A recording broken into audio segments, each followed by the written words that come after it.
The Radio Planet by Ralph Milne Farley.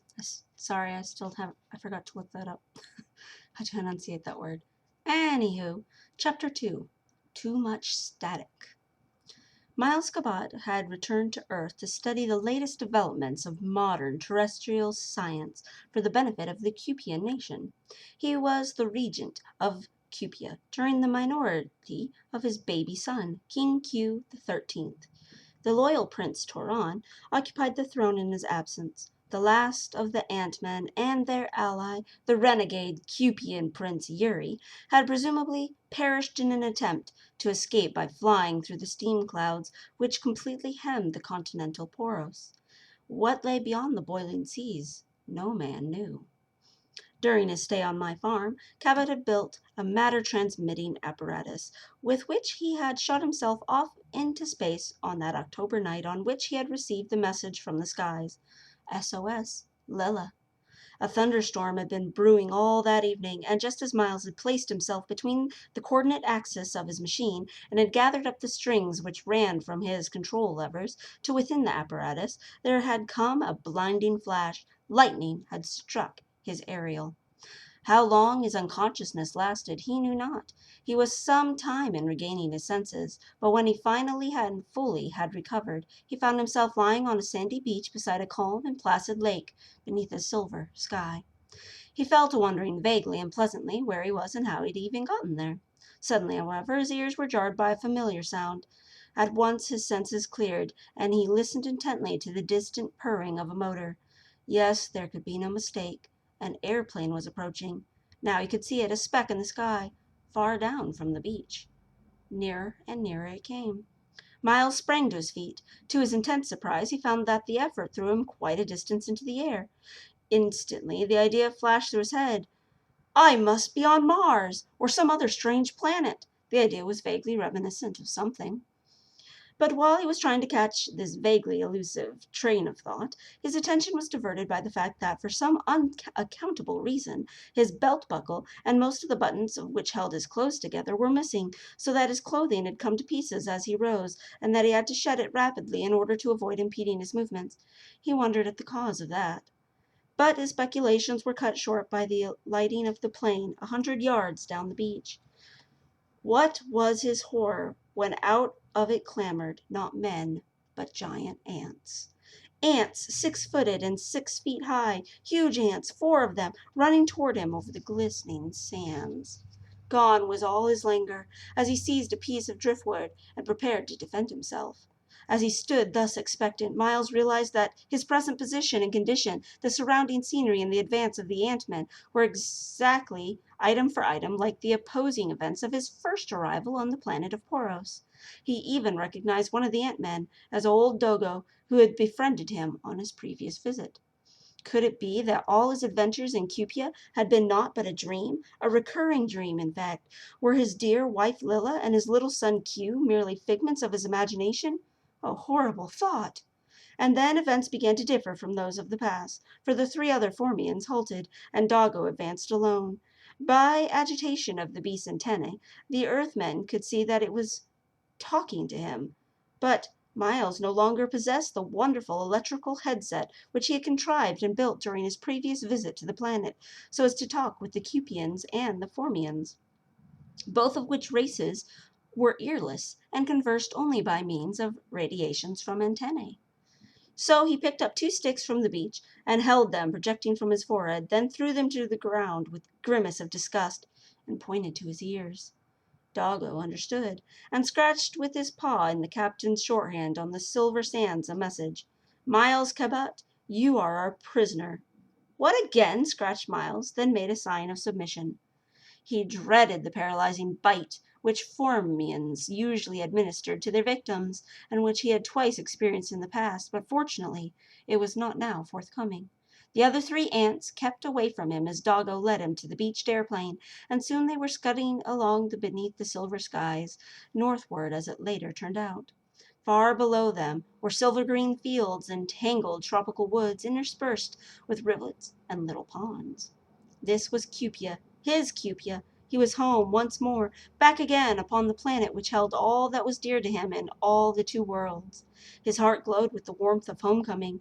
What mattered it that he was now a prisoner in the hands, or rather claws, of his old enemies, the Formians? He had been their prisoner before and had escaped. Once more he could escape and rescue his beautiful Princess Lilla. Poor girl! How eager he was to reach her side and save her from that peril, whatever it was that had caused her to flash the SOS 100 million miles across the solar system from Poros to Earth. He wondered what could have happened in Cupia since his departure, only a few seconds ago. How was it that the Ant-Men had survived their airplane journey across the boiling seas? What had led them to return? Or perhaps these ants were a group who had hidden somewhere and thus had escaped the general extermination of their race. In either event, how they had been able to reconquer Cupia. And where was their former leader Yuri, the renegade Cupian prince? These and 100 other similar questions flooded in upon the Earthman as the Formian airship carried him, a captive, through the skies. He gazed again at the scene below and now noted one difference from the accustomed Porovian landscape, for nowhere ran the smooth concrete roads with their bare which bear the swift two-wheeled curvecoals of the Cupians to all parts of the continent. What uninhabited portion of Cupia could this be, over which all roads were now missing? Turning to Doggo, Miles extended his left palm, and he made a motion as though writing on it with the thumb and forefinger of his right hand. But the ant-man waved a negative with one of his forepaws. It was evident that there was no writing materials aboard the ship. Miles would have to wait until they reached their landing place, for doubtless they would soon hover down in some city or town, though just which one he could not guess, as the country below was wholly unfamiliar. Finally, a small settlement loomed ahead. It was of the familiar style of a toy building block architecture affected by the Ant-Man, and from its appearance was very new. On its outskirts, further building operations were actively in progress. Apparently, a few survivors of the accursed race of Formians were consolidating their position and attempting to build up a new empire in some out-of-the-way portion of the continent. As the Earthman was turning these thoughts over in his mind, the plane softly settled down upon one of the flat roofs, and its occupants disembarked. 3 of the ants advanced menacingly toward Miles, but Doggo held them off. Then all the party descended down one of the ramps to the lower level of the building. Narrow, slit-like window openings gave on to courtyards where fountains played and masses of blue and yellow flowers bloomed amid gray branch lichens with red and purple twig knobs. It was in just such a garden, through such a window, that he had first looked upon the lovely, blue-eyed, golden-haired Lilla, crowned princess of Cupia. The Earthman sighed. Where was his beloved wife now? That she needed his help was certain. He must therefore get busy. So once again he made the motions of writing on the palm of his hand with the thumb and forefinger of his right, and this time sign language produced results, for Doggo halted the procession and led Cabot into a room. It was a plain, bare room, devoid of any furniture except a small table, for ant-men have no use for chairs and couches. The sky outside was already beginning to pinken with the unseen sun. With a sweep of his paw, Doggo indicated that this was to be Cabot's quarters. Then, with another wave, he pointed to the table where lay a pad of paper and stylus.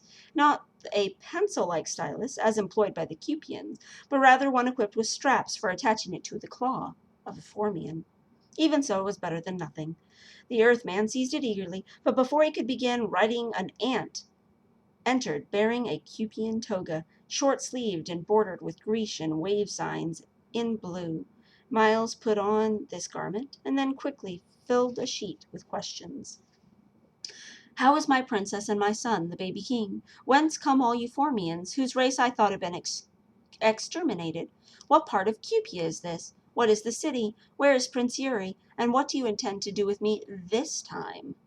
Then he passed the paper and stylus over to his old friend Doggo. They were alone together at last. The Ant-Man's reply consumed sheet after sheet of paper, but owing to the rapidity of Porovian shorthand, did not take so very much more time than speaking would have required. As he completed each sheet, he passed it over to Miles, who read as follows. As to your princess and son, I know not, for this is not Cupia. Do you remember how, when your victorious army and air navy swept to the southern extremity of what had been Formia, a few of our survivors rose in planes from the ruins of the last stronghold, and braved the dangers of the steam clouds which overhang the boiling seas? Our leader was Prince Uri, erstwhile contender to the throne of Cupia, splendid even in defeat. It was his brain that conceived our daring plan of escape. If there were other lands beyond the boiling seas, then the lands which tradition taught were the origin of the Cupian race, then there we might prosper and raise up a new empire. At the worst, we'd merely meet death in another form, rather than at your hands. So we essayed. Your planes followed us, but turned back as we neared the area of terrific heat. Soon the vapor closed over us, blotting our enemies and our native land from view. For page after page, Doggo, the Ant-Man, related the harrowing details of the perilous flight across the boiling seas, ending with the words, "Here we are, and here you are, in Urania, capital of New Formia.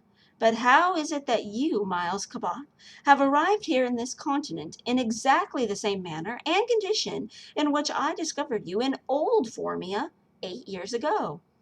When Miles reached the end of reading this narrative, he in turn took the pad and stylus and related how he had gone to the planet Minos, which we call Earth, to learn the latest discoveries and inventions there, and how his calculations for his return to Poros had been upset by some static conditions, just as he had been about to transmit himself back.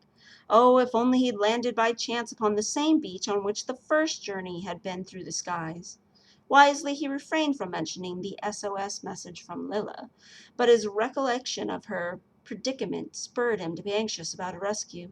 His immediate problem was to learn what the Ant-Man planned for him, so the concluding words he wrote upon the pad were, "And now what that you have me in your power, what shall you do with me?" "Old friend," Doggo wrote in reply, "that depends entirely upon Uri, our king, whose toga you now have on."